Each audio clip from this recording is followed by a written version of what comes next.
For Everyone by Jason Reynolds. A poem, a nod, a nothing to lose.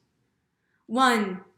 Dear Dreamer, this letter is being written from a place of raw honesty and love, but not at all a place of expertise on how to make your dreams come true. I don't know nothing about that. I haven't gone through it all and come out on the other side, pinned with a blue ribbon, draped in a victor's sash or dollar bills or even unshakable happiness. In fact, I have yet to see my own dream made tangible. This letter is being written from the inside, from the front line and the fault line, from the uncertain thick of it all, from a man with a straight line mouth and an ego with a slow leak, from a man doing it the only way he knows how, splitting his cries and his smiles right down the middle, swallowing his moonshine mistakes while in the sunlight his sweat irrigates his life, and that life he, like you, has been tilling, hoping there is a harvest coming. At 16, I thought I would have made it by now. At 18, I said 25 is when I'd make my first million. At 25, I moved back in with my mother. Bill collectors breathing on me like Brooklyn summer. And now, at almost 28, I'm just almost 28. So I got no answers. The truth is, our dreams could be as far away as forever, or as close as lunchtime. Tomorrow you could wake up and read this letter on a billboard, or you could wake up and have forgotten who wrote it. It all just depends. Some say on skill, some say on will, some say on luck, some say on buck, some say on race, some say on face, some say on Sunday. God got a mighty, mighty plan. Nobody really knows what it depends on, but everybody knows it depends. So I went out and bought all the books on all the ways to make dreams come true, laying out the how-to, somehow spinning life into a fantastic formula for dummies and dream chasers, written by experts and dream catchers, who swear that I can 1 + 1 and right foot, left foot my way into fulfillment, never taking into consideration all this mess I got strapped to my back and my head and my legs and my heart. And them books didn't bandage my flattened feet, swollen from this journey. The pages didn't spend, nor could they be eaten to ease the hunger. Though I could curl up with one, I couldn't curl up on one and get a decent rest or a receipt from the hunt. Useless. I thought about burning them. At least I could use this firelight for this long and often dark road. One thing I am now certain of is that this road, less traveled, has in fact been traveled by more suckers than you think. All of us out here slumped over wearing weird, fake, broken smiles, trying to avoid the truth that we all got road rage. We are a bunch of exhausted stragglers, exalted strugglers, disciples of dreamers who came before us, students of a different Bible reading the book of the City of Angels and the Big Apple, an orange house in old New Orleans, a cheap barren flat above a bistro in Paris. We are led by the Moses in our minds to the promised land in our hearts we know is real. At 16, I thought I would have made it by now. Now I'm making up what making it means as I go. But this letter is not about making it, because I don't know nothing about that. I don't know nothing about that at all. 2. What I do know is how it feels. How it feels when the spirit thing won't stop, raking the metal mug across your rib cage, clanging like a machine gun fired at a church bell, vibrating everything irreverent inside. Sounds like a prison revolt that only you can hear and feel. And nasty things are being said about the prison guard, that scared, controlling, oppressive part of you and everyone else. And if you are anything like me, you hope it never stops. You hope the bubbling never dies down and the yearning to break out and break through never simmers. You hope the voice that delivers the loudest whisper of what you envision never silences. that it never cowers behind fear and the expectations that other people strap to your life, like a backpack full of bricks or books written by experts. Because if it did, if it disappeared, if the voices vanished, and you were no longer overtaken by the taunts of your own potential, no longer blinded by a perfect vision of your purpose, no longer engorged with passion, what would happen?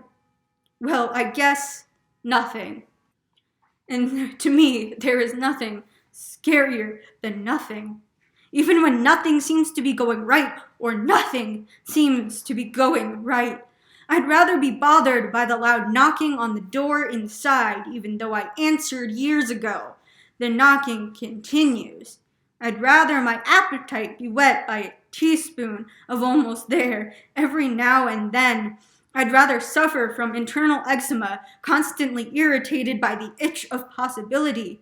Where there have been many anxious thoughts, where darkness has slept around me, my friends cocooned in a coziness I have yet to meet. My eyes swollen with exhaustion, my body sputtering on its way down, but my dream won't stop crying, screaming like a colicky infant. Sometimes I think it needs to be changed. Usually it just needs to be fed. So I feed it everything I have, and it feeds me everything I have. Though the struggle is always made to sound admirable and poetic, the thumping uncertainty is still there. Sure, I know my dream is as real as my hands, but I grip tight a short leash with insecurity tied to the end, wagging along beside me. If you're like me, you've struggled trying to stomp out the flame of doubt and fear, the warmth and comfort, always enticing and familiar, though venomous and life-extinguishing. I know people who have burned, and burn so violent it can't be categorized by any numbered degree. I know people who have burned from foot to torso emotionally, legs of passion turned to soot. Yet no matter how hard I've tried to escape it, the kill that deceptive heat, dancing like a devil's tongue to douse it with all the will and faith I can muster, I know a tiny ember always glows beneath the brush. It whispers to me only when I step into the edge of excellence, my toes clawing the cliff, my mind already airborne. It whispers to me that I don't have wings, that I don't have a shot, that I don't have a clue, but to me, I don't have a choice, so I jump anyway. Dreamer, if you are like me, you jump anyway. 3. This letter isn't for any specific kind of dream. It is intended for a certain genre, medium, trade, or denomination. It is only intended for the courageous. Maybe you are a dancer moving to the sound of your own future, or a musician banging, strumming, bowing, plucking, blowing into creating soundtracks for dream trains chugging along through thick night. Or a painter spilling and splattering confessions across the face of stretched canvas.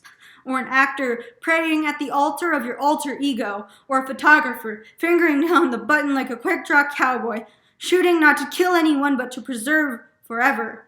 Or maybe even a writer, for some strange reason, writing expert books, pages of good intention, and rah-rah and fantasy and sometimes truth. Or maybe even letters to people you don't know but you know you love. Or maybe you aren't an artist at all. Dreams aren't reserved for the creatives. Maybe you're an athlete, a gladiator, hoping for a shot at the lion. Maybe you're 18 and plan to make your first million by 25. It is not impossible. Or maybe you're 18 and plan to make it to 21. It's not impossible, nor is 22, 23, 24. At 25, I moved back in with my mother and found out she loved to teach little kids and bake and help the needy. Her passion made plain, her dreams made real. After 40 years of 40 hours a week behind a desk, you might be 50 and think it's too late. Jump anyway.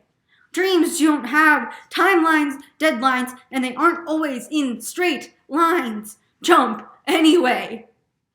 Or maybe your dream is to have a family, to wear corny t-shirts and hold up signs and be the cameraman at the little one's games.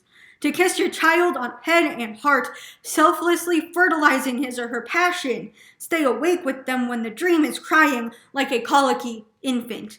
Help them feed it, and before sleep, do your best to smother that tiny ember of doubt and fear that glows beneath the brush. This letter is for us all.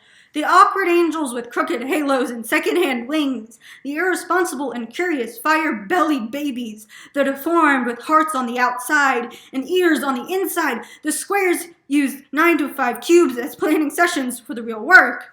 For the rebel children, the wild ones, the long shots, the bad-mouthed, the side-eyed, and terribly envied secretly by the safe.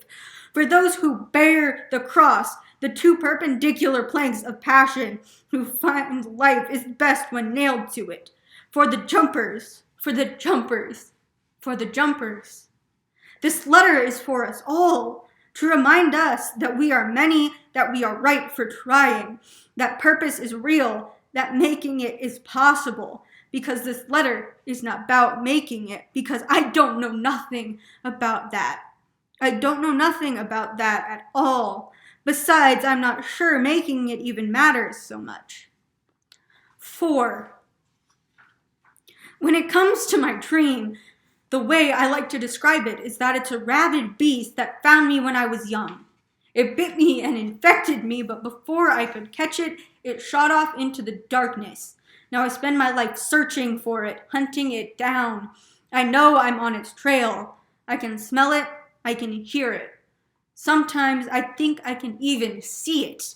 Either way, I know I'm on the right track. My nose to the dirt, foaming at the spirit, I look under heavy stones behind massive trees, deep in dark caves, and I will keep looking until I find that beast, that thing that bit me when I was young. The truth is, finding that beast may or may not happen, but the treasures I've discovered under the heavy stones and behind the massive trees and deep in the dark caves have created the hunter and the human that I am. Your dream is the mole behind your ear, that chip in your front tooth, your freckles. It's the thing that makes you special, but not the thing that makes you great. The courage in trying, the passion in living, the acknowledgement and appreciation of the beauty happening around you does that. Dreamer. I am not fit to say much more because I do not know much more than that. If you do, please write back. If not, please accept this as just a few words of encouragement. And if this letter means nothing to you, if it's just more pointless weight added to an already heavy life, feel free to burn it and use it for firelight for this long and often dark road. But if you somehow find truth, comfort, or anything at all within this ramble, keep it close and use it for firelight for this long and often dark road. With love, Jason Reynolds.